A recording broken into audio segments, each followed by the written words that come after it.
नमस्कार, आप देख रहे हैं अपूर्ण उत्तराखंड और आपके साथ मैं हूं निशा रौतेला। तो चलिए बुलेटिन की शुरुआत करते हैं। देश के दूसरे सीडीएस बनने का गौरव एक बार फिर उत्तराखंड के सपूत को प्राप्त हुआ है। आपको बता दें कि पौड़ी जिले के मूल निवासी लेफ्टिनेंट जनरल अनिल चौहान देश के दूसरे सीडीएस बने हैं, जिस पर सीएम धामी ने कहा कि मैं अनिल चौहान को सीडीएस बनने पर बधाई देता हूं। ये हमारे लिए बहुत गर्व की बात है कि इससे पहले सीडीएस जनरल विपिन रावत जी उत्तराखंड के लाल थे और फिर उत्तराखंड के ही अनिल चौहान को सीडीएस की जिम्मेदारी मिली है। बधाई देता हूं अनिल चौहान जी को सीडीएस बनने पर। साथ ही ये हम लोगों के लिए बहुत गर्व की बात है कि जहां इससे पहले सीडीएस जनरल बिपिन रावत जी उत्तराखंड के लाल थे और फिर उत्तराखंड के ही अनिल चौहान जी को जो सीडीएस की नई जिम्मेदारी मिली है, उनके नेतृत्व में हमारे देश की जहां रक्षा व्यवस्था सुधरेगी, जहां सेनाओं का मनोबल बढ़ेगा, वहीं हम सब भी अभिभूत हैं कि वो निश्चित रूप से यशस्वी होकर देश की सीमाओं की रक्षा के लिए देश की सेनाओं को मजबूत कर। प्रदेश में अंकिता हत्याकांड के बाद अब लगातार उत्तराखंड में राजस्व पुलिस व्यवस्था को खत्म करने की मांग उठने लगी। आपको बता दें कि विधानसभा अध्यक्ष ऋतु खंडूरी और पूर्व मुख्यमंत्री त्रिवेंद्र सिंह रावत के बाद अब कांग्रेस के पूर्व राज्यसभा सांसद प्रदीप टम्टा ने भी राजस्व पुलिस को समाप्त करने की मांग की है और उन्होंने कहा कि अब पहाड़ के विभिन्न इलाकों में रेगुलर पुलिस की व्यवस्था कर देनी चाहिए और सरकार को अब राजस्व पुलिस व्यवस्था खत्म कर देनी चाहिए।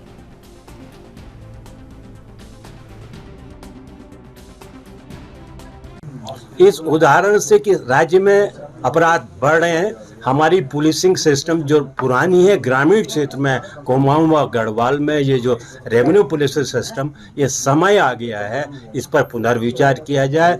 इसको विड्रॉ करने का ये क्षण आ चुका है। अगर हम प्रदेश में ग्रामीण क्षेत्र में अपनी बेटियों की सुरक्षा को, लॉ एंड ऑर्डर को मेंटेन करना चाहता है, क्योंकि रिसोर्ट खुलेंगे, टूरिज्म बढ़ेगा, ये हमारी आवश्यकता भी है, लेकिन वो कानून के दायरे के अंदर चलें, इसलिए इन पर अंकुश लगाने के लिए दिनों दिन बढ़ती आबादी के बीच हल्द्वानी की व्यवस्था नगर निगम और प्रशासन सुधार नहीं पा रहा है। आपको बता दें कि शहर में सड़क किनारे कूड़े के ढेर लग रहे हैं और बावजूद इसके जिम्मेदार बेफिक्र हैं और इंद्रनगर क्षेत्र के लोगों की शिकायत सुमित देश गोलापास बाईपास रोड स्थित ट्रेचिंग ग्राउंड के बाहर पहुंचे। यहां सड़क किनारे कूड़े का ढेर देखकर विधायक भी हैरान रह गया और सड़क पर उठ रही गंध से विधायक को नाक पर हाथ रखने को मजबूर होना पड़ा। लोगों ने विधायक को बताया कि अक्सर कूड़े के ढेर में आग लग जाती है, जिससे उठने वाले धुएं से क्षेत्र के लोग परेशान हैं। कई लोग गंभीर बीमारियों से भी जूझ रहे हैं।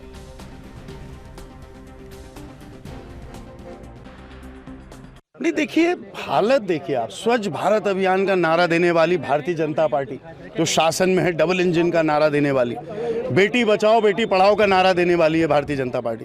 अस्वच्छता का प्रतीक और प्रमाण किसी को देखना है तो ये ट्रेंचिंग ग्राउंड के बाहर आ जाए। अभी गाड़ियां वहां पे डंप कर रही है कूड़ा, एनएच पे, नेशनल हाईवे पे कूड़ा डंप हो रहा है, डिवाइडर में कूड़ा डंप हो रहा है। यहाँ पे 3 विधानसभाओं के क्षेत्र के लोगों को ये बहुत गहरी तरीके से प्रभावित कर रहा है। जल जो हमारा जो ग्राउंड वाटर है उसको दूषित कर रहा है, वायु को दूषित कर रहा है। यहाँ पे बच्चों से लेकर जो माएँ हैं उन तक को बीमारियाँ हो रही हैं इस ट्रेंचिंग ग्राउंड की वजह से। तो इसलिए बहुत बड़ा ये परेशानी का सबब बना हुआ है और इसके निराकरण के लिए, इसके हल के लिए अभी नगर निगम के अधिकारियों से मेरी बात हुई तो उन्होंने हफ्ते भर का समय मांगा है कि यहाँ पे कुछ पॉजिटिव गतिविधि चालू होने वाली है। मैंने उन्हें 15 दिन का समय दिया और 15 दिन में अगर नहीं करते तो यहाँ बहुत बड़ा। देश के प्रधानमंत्री नरेंद्र मोदी के जन्मदिन को बीजेपी सरकार जो है स्वच्छता पखवाड़े के रूप में मना रही है और आज देहरादून में भाजपा के प्रवक्ता सचिन गुप्ता ने 10 एम्बुलेंस को बीजेपी के प्रदेश कार्यालय से रवाना किया है और इन एम्बुलेंस के द्वारा खून, डेंगू, शुगर, हीमोग्लोबिन, यूरिन इत्यादि टेस्ट देहरादून के मलिन बस्तियों में कराए जा रहे हैं। बस्ती के सभी लोगों की ये निःशुल्क जांच कराई जा रही है और साथ ही आपको बता दें कि यह कार्यक्रम 3 दिवसीय रहेगा।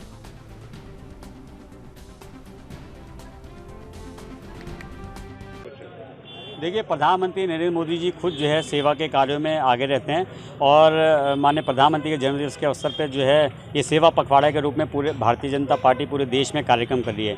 उसी के निमित्त जो है आज स्वास्थ्य शिविर जो है देहरादून में भी जो है आयोजित होने जा रहे हैं, क्योंकि आम जनमानस जो गरीब व्यक्ति है, जो घरों में झाड़ू पोछा करने वाले हैं या सब्जी की ठेली लगाने वाले हैं, अन्य प्रकार के ऐसे कार्य करने वाले हैं जिनकी न्यूनतम आय है, तो वो लोग जब स्वास्थ्य की जांच कराने के लिए अपने जाते हैं तो पैसे के अभाव के कारण वो जो है अपनी खून की जांच नहीं करा पाते, जिस कारण से वो दवाइयाँ जो लेते हैं वो दवाइयाँ किसी काम की नहीं रहती है। तो आज जो है हमने 10 निःशुल्क जो है खून की जांच की जो है गाड़ियां मलिन बस्तियों में जो है भेजने का कार्य आज महामंत्री संगठन माननीय अजय जी के माध्यम से यहां से कराया है।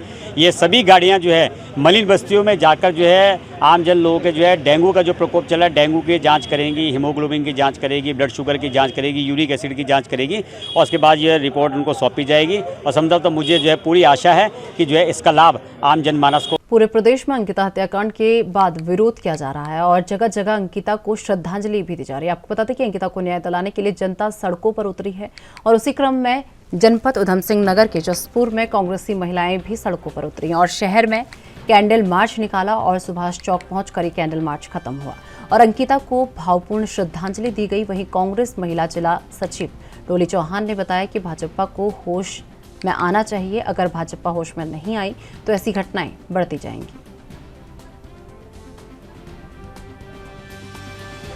बीजेपी को होश में आना चाहिए। अब भी अगर होश नहीं आया तो ये दिन ब दिन घटनाएं बढ़ती जाएंगी। और आरएसएस के पिल्ले पुलकित ने अपनी जो एफबी पर इतनी गंदी भाषा में उस बेटी के लिए अभद्रता पूर्वक शब्द लिखे हैं, उसको मैं क्या कहूँ। उसने एक बेटी को अपमानित किया है, उसका सपोर्ट करने की जगह उसको अपमानित किया है। ऐसे लोगों को सज़ा कड़ी से कड़ी मिलनी चाहिए। पुलकित आर्या को, विपिन गढ़वाल को, इन लोगों को सज़ा मिलनी चाहिए। हम अंकिता भंडारी के साथ हैं और बल्कि अपनी हर देश की बेटी के साथ हैं जिनके साथ ये बर्बरता हुई है। और बीजेपी अगर अब भी होश में नहीं आती है तो सारी महिलाएं हम रोड पे।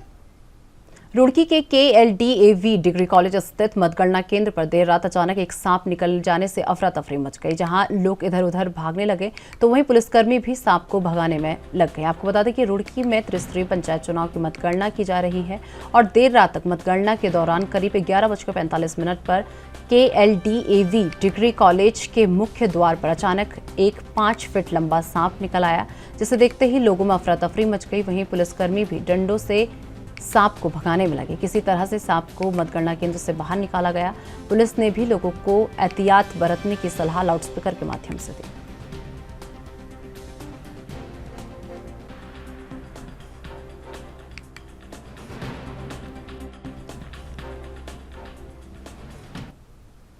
भारत सरकार द्वारा देश भर में पोषण पखवाड़ा मनाया जा रहा है और इसी क्रम में अल्मोड़ा में जागरूकता कार्यक्रम आयोजित किए जा रहे हैं। अल्मोड़ा में आज प्रेस वार्ता कर क्षेत्रीय सूचना ब्यूरो के प्रतिनिधियों ने बताया कि देश भर में 5वां पोषण पखवाड़ा मनाया जा रहा है, जिसके तहत विभिन्न जागरूकता कार्यक्रम कर लोगों को कुपोषण के प्रति जागरूक किया जा रहा है। बच्चों में कुपोषण को खत्म करने के लिए केंद्र सरकार और राज्य सरकार द्वारा महिला बाल कल्याण विभाग के माध्यम से विभिन्न योजनाएं संचालित की जा रही हैं। आंगनबाड़ी केंद्रों के माध्यम से महिलाओं और बच्चों को पोषित आहार वितरित किए जा रहे हैं।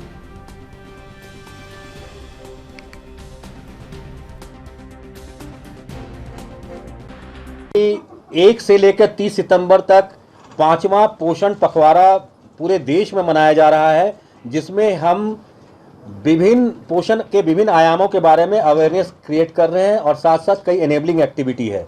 इसी को लेकर भारत सरकार के सूचना एवं प्रसारण मंत्रालय के अंतर्गत हमारा विभाग केंद्रीय संचार ब्यूरो नैनीताल कल अल्मोड़ा के धारा नौला में एक कार्यक्रम करने जा रहा है दिन में 11 बजे से, जिसमें हम पोषण के कार्यक्रमों के साथ साथ प्रतियोगिताओं के माध्यम से पोषण के महत्व और सरकार की योजनाओं की जानकारी दे रहे हैं। देहरादून में डेंगू के लगातार बढ़ रहे मामलों को देखते हुए नगर निगम ने भी कमर कस ली और आज निगम की ओर से शहर भर में डेंगू के बचाव के लिए फगिंग के 5 वाहनों को रवाना किया गया है। और नगर स्वास्थ्य अधिकारी अविनाश खन्ना ने बताया कि शहर में 100 वार्डों में लगातार छोटे वाहनों से डेंगू के लार्वा को समाप्त करने के लिए ये काम किया जा रहा है। और वहीं शहर में डेंगू के मरीजों की बढ़ती संख्या को देखते हुए जिलाधिकारी और नगर आयुक्त के आदेश के बाद आज से वृत्त फगिंग अभियान भी चलाया जा रहा है। और आपको बता दें कि रोज राजधानी देहरादून में 45 नए मरीज डेंगू के मिले हैं और वहीं अब तक जिले में 716 मरीजों में डेंगू की पुष्टि भी हो चुकी है। से डेली 45 से 55 केसेस हमारे देहरादून क्षेत्र में पॉजिटिव आ रहे हैं डेंगू इलाइजा में। उसी को मद्देनज़र रखते हुए माननीय डीएम साहिबा और नगर आयुक्त साहब के आदेश थे कि हम लोगों की तरफ से वृहद फॉगिंग अभियान और लार्विसाइडल का छिड़काव जो है बड़े स्केल पे किया जाए।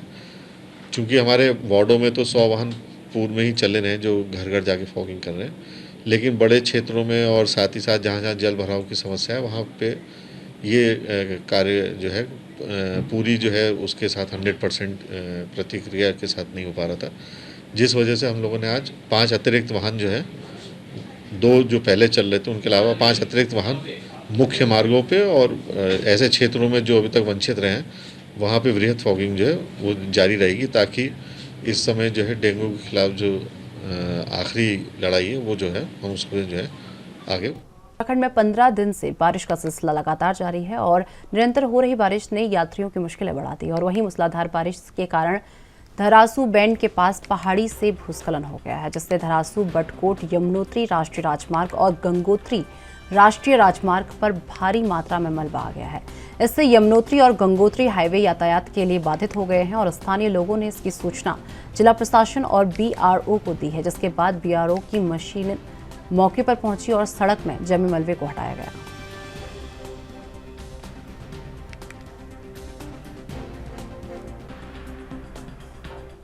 उत्तराखंड के मुख्यमंत्री पुष्कर सिंह धामी द्वारा उत्तराखंड के समस्त रिसोर्ट, होटल, गेस्ट हाउस की जांच के निर्देश जिलाधिकारियों को दिए गए हैं। जाने के बाद पूरे प्रदेश में सघन चेकिंग अभियान भी चलाया जा रहा है और वहीं अल्मोड़ा में भी लगातार इसकी कार्रवाई की जा रही है। उप जिलाधिकारी गोपाल चौहान ने बताया कि लगातार hotel, resort, guest house, home stay की चेकिंग की जा रही है। अभी तक 52 होटलों की चेकिंग की गई है, जिसमें से 4 पर 10,000 का चालान किया गया है और 11 को नोटिस देकर 1 हफ्ते का समय दिया गया है।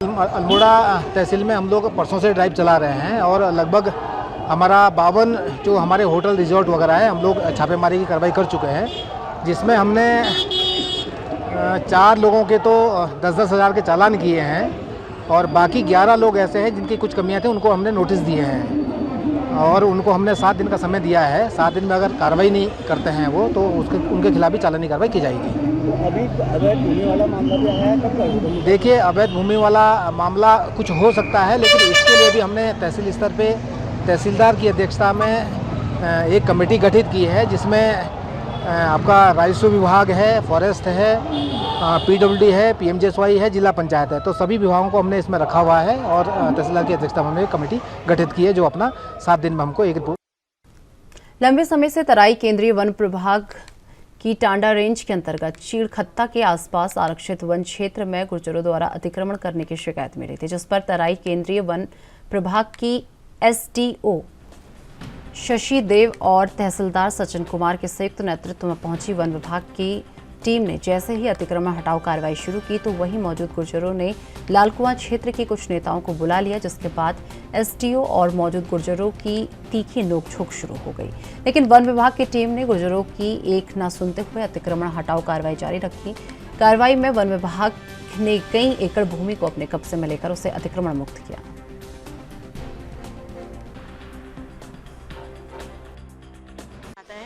इसमें जो एक्स्ट्रा क्षेत्र जो कवर किया है, जो जहाँ पे घेरबाड़ की है, उसी को हमारे द्वारा हटाया गया। कहाँ अभियान चलाए जाने की योजना हो रही है?